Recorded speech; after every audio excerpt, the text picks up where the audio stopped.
영국에 조기 유학을 한다는 것에 대해서 가장 큰 장점 중에 하나는 뭐냐면 자기가 강한 과목을 3가지만 선택해서 대학 입시를 할 수 있는. 브런치가 세상에 주문을 해가지고 요리를 해주세요.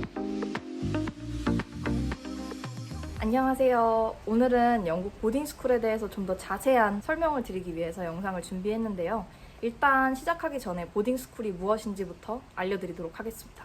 영국에서의 보딩스쿨은 일단 기숙학교라고 생각을 하시면 될 것 같아요. 한국보다 영국은 보딩스쿨이라는 개념이 굉장히 흔한 편이에요. 그거에 바탕이 되는 이유는 제가 봤을 때 수도권의 모든 경제권들이 몰리는 한국에 비해서 영국은 전국 곳곳에 좋은 대학교, 직장 같은 것들이 퍼져 있다 보니까 많은 사람들이 대부분 흩어져서 사는데요. 그렇기 때문에 보딩스쿨이 한국보다 훨씬 흔하지 않은가 생각을 해봅니다. 저는 영국 북쪽 요크라는 작은 도시에 있는 세인트 피터스 스쿨 요크라는 학교를 다녔었는데요. 거기서 5년간 학교를 다니고 대학 입학을 하게 되었습니다. 한국에서의 기숙학교 개념은 제가 잘 모르지만 영국에서 보딩스쿨이라는 개념은 고소득층들의 자녀들이 가는 학교라고 생각하시면 돼요. 아무래도 기숙사가 되는 학교들은 대부분 돈이 많아야 하고 그런 학교들은 다 사립학교들이기 때문이 아닌가라는 생각도 해봅니다. 그리고 사립학교는 확실히 돈이 많죠. 그렇다 보면 이제 훨씬 더 수준이 높은 선생님들도 영입해오고 이런 장점들 때문에 학원이 되시는 가족들은 대부분 다 자녀들을 사립 보딩스쿨에 보낸다고 생각을 하시면 돼요. 그리고 신기한 건 영국에선 대학교 갈 때도 고등학교 이름을 많이 봅니다. 한국에서도 그런지는 잘 모르겠는데 보딩스쿨이냐 아니냐에 따라서 이게 굉장히 등급이 많이 나뉘는 이런 계급사회의 모습을 많이 엿볼 수가 있고요. 더 신기했던 건 대학교 가고 나서도 저한테 너 사립학교 나왔어? 이렇게 물어보는 친구들이 굉장히 많았어요. 궁금해서 그 친구들한테 물어봤죠. 그걸 왜 물어보냐? 그랬더니 아니 그냥 말투에서 사립학교 나온 것 같아서 이렇게 말을 하더라고요. 그걸 좀 더 나중에 이해를 해보니까 그 학교에서 쓰이는 언어, 학생들이 기준으로 삼는 그런 수준들이 훨씬 사립학교에서 보딩스쿨에서 높다 보니까 이런 인식이 생기지 않았나 싶네요. 오히려 말투가 너무 고급지다고 되게 놀림받는 애들도 굉장히 많아요. 제가 다닌 학교에 대해서 잠깐 설명을 해드리자면 627년도에 설립이 됐고 아마 유럽에서 가장 오래된 학교 중에 하나라고 알고 있고요. 영국 내에서는 아마 20에서 25위 왔다 갔다 하는 사립학교라고 보시면 됩니다. 영국 학년제가 굉장히 독특한데요. 우리나라에서는 중학교 1, 2, 3, 고등학교 1, 2, 3 이렇게 되어 있는 반면에 제가 갔던 영국 학교에서는 3학년, 4학년, 5학년 이렇게 중학교 같은 개념이라고 보시면 되고요. 낮은 6학년, 높은 6학년 이렇게 두 개가 고등학교와 맞먹는 교육이라고 보시면 되겠습니다. 저희 학교 저학년 교복은 어땠냐면 갈색 완전 오버사이즈 마이에다가 하얀색 와이셔츠, 치마는 이제 회색 체크무늬 치마였는데 갈색 마이가 굉장히 저한테는 트라우마로 남았던 기억이 있어요. 근데 또 특이한 점은 뭐냐면 6학년이 되잖아요. 그러면 정장을 입습니다. 5학년에서 6학년 넘어갔는데 입학식 날에 다들 너무 예뻐지고 멋있어져가지고 왔더라고요. 정장 딱 차려입고 와서 수업을 듣는 게 이제 영국에서는 대부분 그렇게 하는 시스템이 많이 있고요. 제 가까운 친구들이 다닌 사립학교를 봤을 때도 나중에 고학년이 되면 정장을 입는 그런 스타일로 진행을 하고 있더라고요. 운동복은 또 굉장히 한국과 차이가 난다고 생각을 했는데 저는 이제 한국에서 중학교를 다녔었다가 영국을 갔잖아요. 체육복이 정말 여러분들이 보시면 깜짝 놀라실 거예요. 미니 스커트 안에 미니 반바지를 넣어놓은 약간 스코트 같은 형식인데 치마 바지 같은 형식인데 진짜 짧아요. 엉덩이 아슬아슬하게 가릴 딱 그 정도? 이제 그게 이제 보편적으로 다들 입는 운동복이고요. 그 중에서 이제 저는 조정을 했으니까 조정하는 따로 운동복 주문을 해서 돈을 따로 내서 구입을 하고 럭비부 같은 경우에는 럭비 키트 따로 있고 이런 식으로 진행이 됐던 것 같아요. 기숙사의 시스템에 대해서 좀 더 말씀을 해드리자면 학교 안에 나뉘어진 그룹 같은 게 있는데 어떤 개념이냐 하면 해리포터 학교 보면은 막 그리핀도어 어쩌고 저쩌고 이게 다 있잖아요. 소속이 다 있잖아요. 저희 학교도 그런 게 있었어요. 총 8개의 하우스라고 할게요. 하우스가 있었는데 그 중에 4개가 기숙학생들 다니는 하우스고 나머지 4개가 이제 그냥 등하교만 하는 하우스라고 보시면 돼요. 4개의 보딩스쿨 하우스 중에 2개는 여자 기숙사, 2개는 남자 기숙사 이렇게 나뉘어져 있었고요. 건물도 다 따로 있었어요. 그리고 건물의 특색도 다 달랐고 저희는 모던하고 뭐 다른 하우스는 굉장히 낡은 저택 같은 느낌이고 막 이러면서 테마가 다 있었고 이름이 드런필드, 여기가 제가 있었던 하우스 이름이고, 라이즈, 그 다음에 린턴, 마너 이렇게 4개가 있었고 소속되어 있는 하우스끼리 경쟁도 하고 파티도 하고 강당에서 앉을 때도 자기 소속의 하우스랑 같이 모여서 앉고 이런 소속감이 굉장히 적응하는 데 있어서는 저한테는 많이 좋았다고 생각이 돼요. 그 다음에 시설에 대해서 좀 말씀해드릴 텐데 뭐 있다 하면은 좀 지루하니까 그냥 기억에 남는 것들만 이제 말씀드리고 갈게요. 공부방은 저학년 때 나눠서 5명씩 쓰고 고학년이 되면서 점점 프라이버시가 늘어나게 되는 형식으로 되어 있어요. 약간 승급하는 그런 기분이랄까? 방 나눠 쓰는 것도 처음에 저는 4명이서 나눠 썼는데 6학년이 되고 나서는 개인방을 썼었어요. 네, 제 개인방 사진이 아마 있을 텐데 제가 이렇게 보여드릴게요. 부엌에 없을 거 빼고 다 있었어요. 정말 토스트 기계, 와플 기계, 우유 디스펜서, 잼, 시리얼 6종류 이렇게 막 베이킹 도구 이런 것까지 다 있었고 빨래 같은 것들은 나눠가지고 복도에다 내놓으면 청소해주시는 분들이 직접 와서 그거 다 빨아주시고 저희 네임택 붙어있는 선반에다가 다 개가지고 올려주셨어요. 대학 생활을 저도 지금 한 4년 했으니까 지금 그때 고등학교 때 생활을 되돌아보면 아니 저렇게 편하게 살았나? 이 생각이 들어요. 그 다음에 이제 고학년 전용으로 쓰는 부엌도 따로 있었어요. 이제 거기는 저학년들 들어가면 안 돼요. 거기에 이제 대부분 언니들이 샴페인 막 술 같은 거 사서 넣어놓거나 케이크 같은 거 사서 넣어놓으면 이제 애들이 못 건드리니까 그러는 경우가 많이 있었죠. 이제 음식에 대해서 좀 더 말씀을 해드릴게요. 일단 월요일부터 금요일까지는 아침 식사는 뷔페 형식이에요. 뷔페 형식인데 뭐가 나오냐면 후라이, 삶은 계란, 버섯볶음, 소세지, 베이컨, 크루아상, 토스트, 하얀색 롤빵 같은 거, 그 다음에 오트밀죽, 요거트, 과일 믹스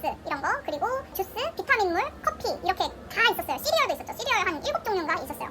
이렇게 뷔페 형식으로 가서 트레이를 들고 쭉 따라가면서 자기 먹고 싶은 거 그냥 덜어가지고 먹으면 돼요. 그리고 더 대박인 거는 일요일이 되잖아요. 아침, 점심이 없고 그걸 통째로 묶어가지고 브런치를 해주는데 브런치가 세상에 주문을 해가지고 요리를 해주세요. 예를 들어서 카운터에 가잖아요. 그러면은 기본 아침 옵션은 다 있어요.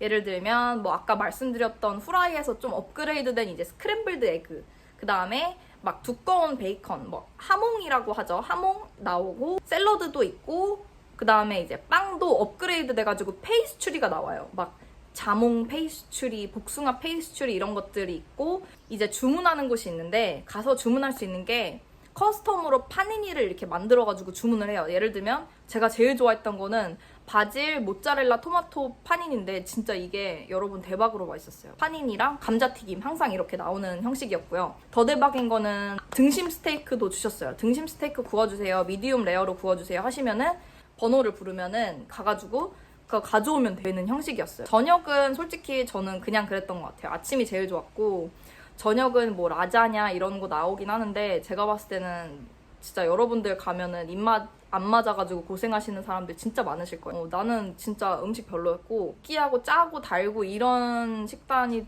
좀 심했어요. 그리고 감자튀김이 정말 언제나 나와요. 감자튀김은 걔네한테 있어서 쌀인가 봐. 왜냐면 너무 요리하기도 쉽고 으깬 감자는 애들이 안 먹고 이러니까 감자튀김을 그냥 막 통째로 그냥 갖다 주면 애들이 막 먹어요. 제가 영어로 올린 영상들 많이 보셨을 거예요 아마. 근데 이제 아무래도 제가 고등학교 때 처음에 혼자 영국에 유학을 가서 폭식증을 좀 겪었었는데 좀 섭식장애가 좀 심하게 왔었는데 이제 한참 그럴 때는 이제 감자튀김 같은 음식이 나오면 굉장히 부담스럽죠. 그래가지고 좀 스트레스를 많이 받았던 것도 같고 저희 나라에 비해서 좀 음식의 다양성이 훨씬 떨어진다 뭐 이 정도. 하지만 일요일 브런치는 레전드였다. 예. 다음에 또 중요한 거, 제가 갔던 학교는 카톨릭 학교였어요. 제가 이제 종교가 있는 거는 아닌데 이 학교를 꼭 가야 한다고 생각을 했었고 너무 가고 싶었고 무조건 무교야 라는 게 아니고 굉장히 저는 오픈 마인드이기 때문에 좋은 가르침 받으면서 뭐 그냥 예배도 해보고 그러면 되지 뭐 하고 갔는데 일단 여러분들이 꼭 알아두셔야 할 점들은 이런 학교를 가시면 무조건 예배는 필수로 참석을 하셔야 되고요. 그 다음에 저학년 때 있잖아요. 3학년부터 5학년 때까지 종교 과목은 필수로 수강을 하셔야 되고 그것도 시험을 쳐야 합니다. 무조건 시험을 치고 그것도 성적에 반영이 되고요. 그렇기 때문에 혹시 나는 다른 신앙이 있기 때문에 절대 이럴 수 없다 하시는 분들은 물론 이제 이런 학교는 진학이 굉장히 좀 어려우시겠죠.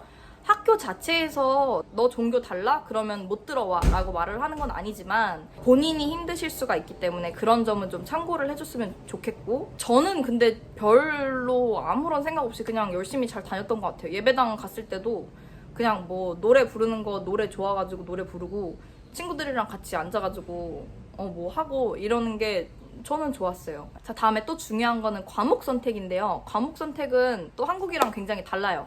자, 저학년이 3, 4, 5학년 이렇게 있다고 말씀을 드렸는데 3학년 때는 올 수강을 해야 돼요. 그냥 주는 과목대로, 정해져 있는 과목대로 다 수강을 하셔야 되고, 4학년, 5학년 때는 이제 GCSE라는 시험을 준비할 시기인데, GCSE라는 시험을 칠 때는 자기가 선택할 수 있는 과목이 한 3개 정도 됐어요. 저희 학교는.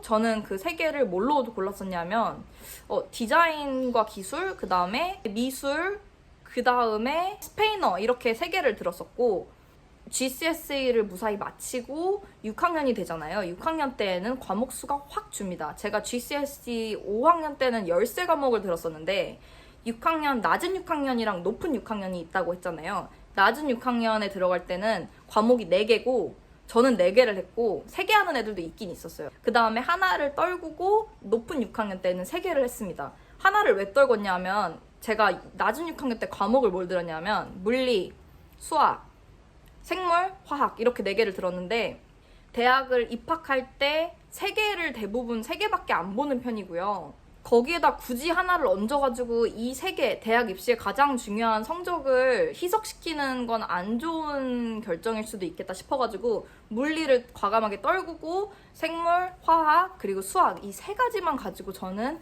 대학, 임페리얼 대학으로 진학을 하게 됐고요. 영국으로 와서 제 인생의 가장 큰 터닝 포인트가 되었던 이유는 뭐냐면 물론 영국에서 와서 만난 사람들 탓도 있겠지만 좀 더 공부 쪽으로 봤을 때는 뭐였냐면 한국에서는 이과, 문과 나눠가지고 모든 과목을 수강해야 되잖아요. 근데 전 중학교 때부터 제가 잘하는 거, 좋아하는 것만 진짜 잘하고 나머지는 제가 아예 이거를 해야 할 필요성을 느끼지 못하고 그냥 바로 거의 이제 그냥 나가리 시켜버리는. 영국에 가니까 이게 정말 빛을 발하더라고요. 제가 잘하고 열심히 하는 과목 딱 3개만 골라가지고 그것만 엄청나게 파면 대학 입시 할 수 있거든요. 그래서 제가 봤을 때 영국에 조기 유학을 한다는 것에 대해서 가장 큰 장점 중에 하나는 뭐냐면 자기가 강한 과목을 3가지만 선택해서 대학 입시를 할 수 있다는 그런 과목에 대한 선택권이 생긴다는 그런 장점이라고 저는 생각을 해요. 여기까지 1편 봐주셔서 너무 감사하고요. 2편 나오실 때 꼭 빠지지 않고 보실 수 있도록 알람 설정, 구독, 그리고 좋아요 꼭 부탁드릴게요. 다음에는 더 좋은 영상 들고 찾아오도록 하겠습니다. 고맙습니다.